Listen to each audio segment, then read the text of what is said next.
Good evening to those bored enough to watch. Bushside Rangers is a horror game that released earlier in 2025. After playing it for myself, I wanted to discuss the first chapter and why, despite it being rather rough around its edges, it's still a good game that represents the premise of Bushside Rangers and it's worth experiencing for yourself. So, with that said, let's discuss Bushside Rangers Chapter 1.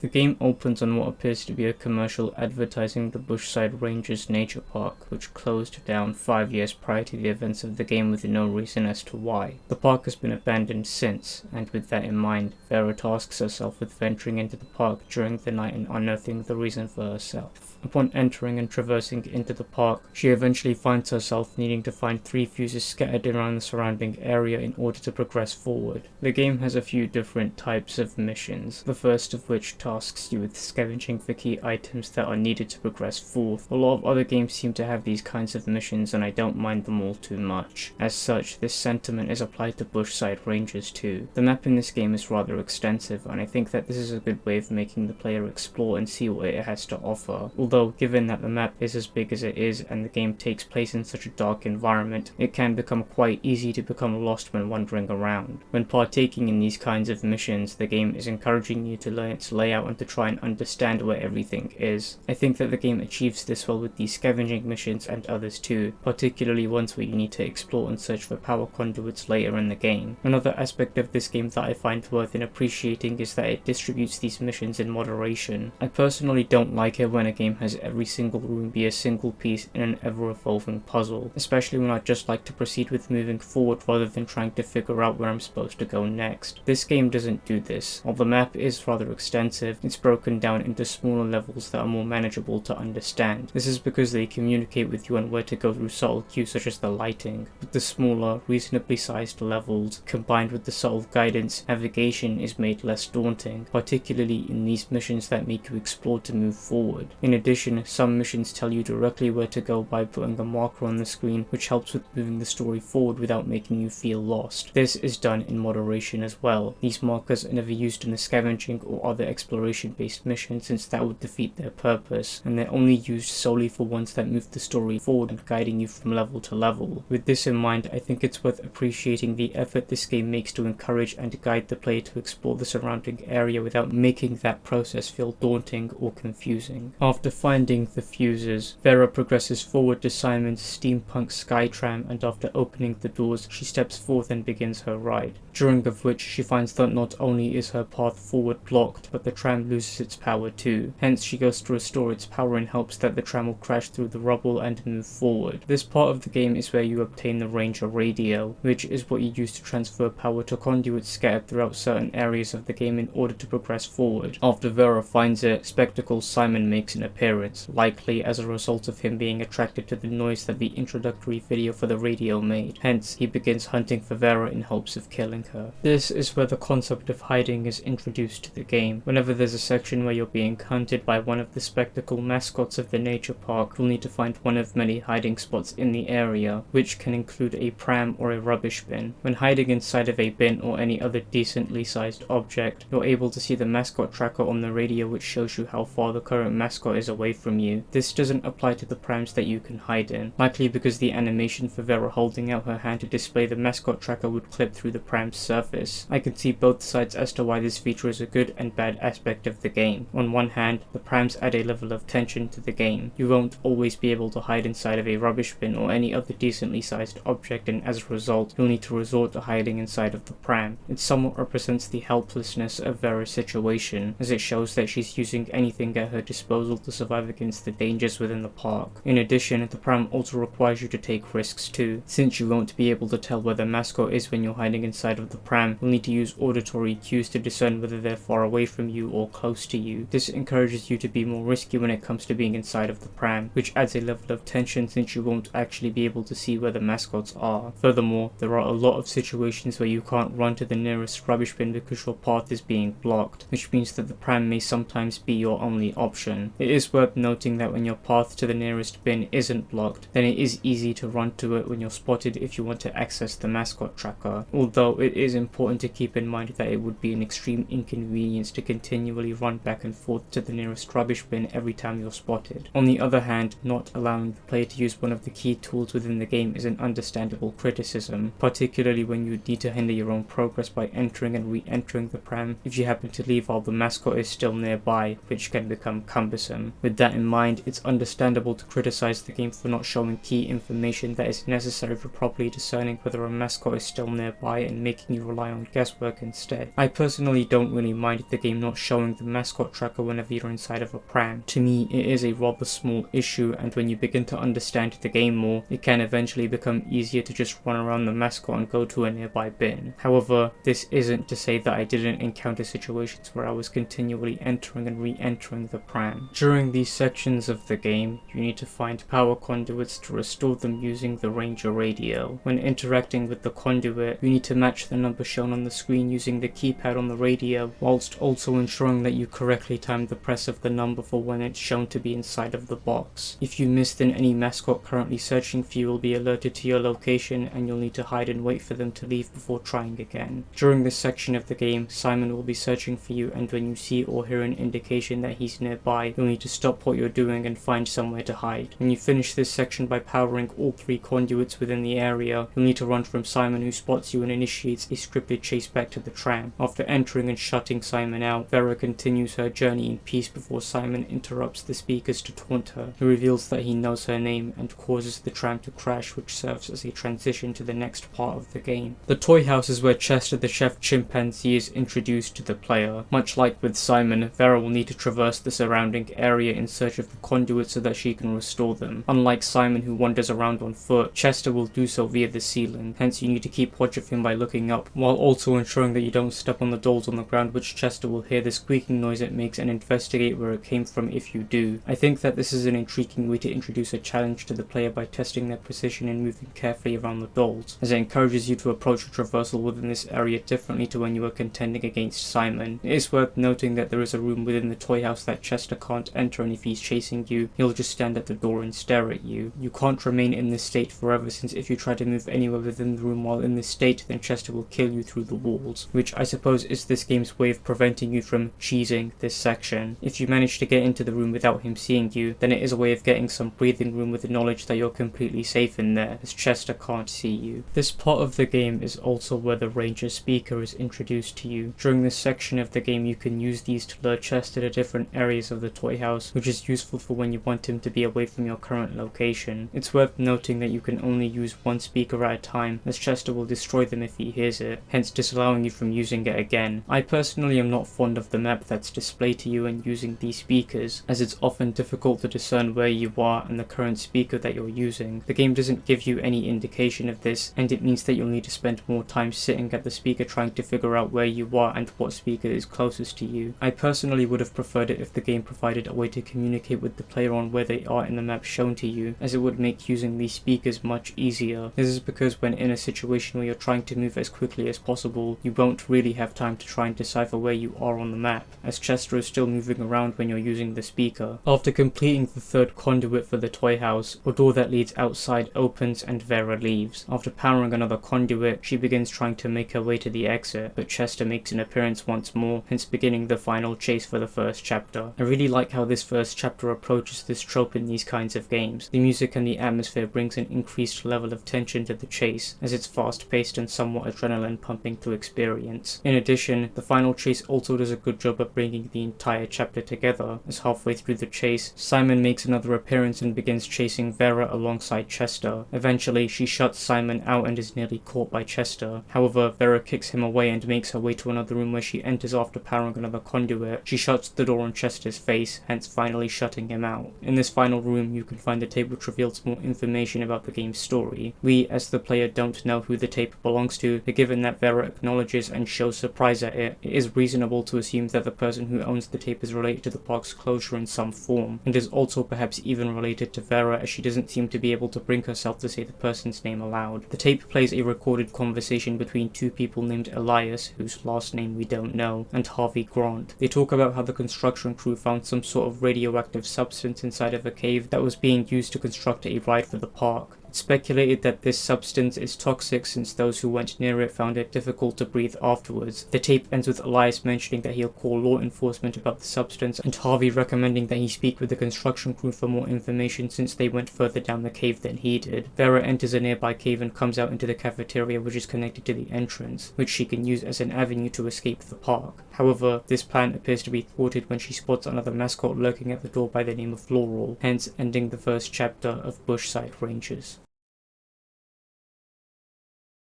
Overall, I think that while the first chapter of Bushside Rangers is rough around the edges in some aspects, it exceeds in others and does a good job at representing the premise for the game. I look forward to seeing more of this game as it develops further. Currently, as of May 2025, the first chapter is planned to be overhauled alongside the release of Chapter 2, which is planned to release in the first quarter of 2026. If you haven't played this game for yourself, then I would greatly recommend doing so, as it offers plenty of things to see both in terms of the main story and collectibles as side content for those interested in seeing everything that it has to offer.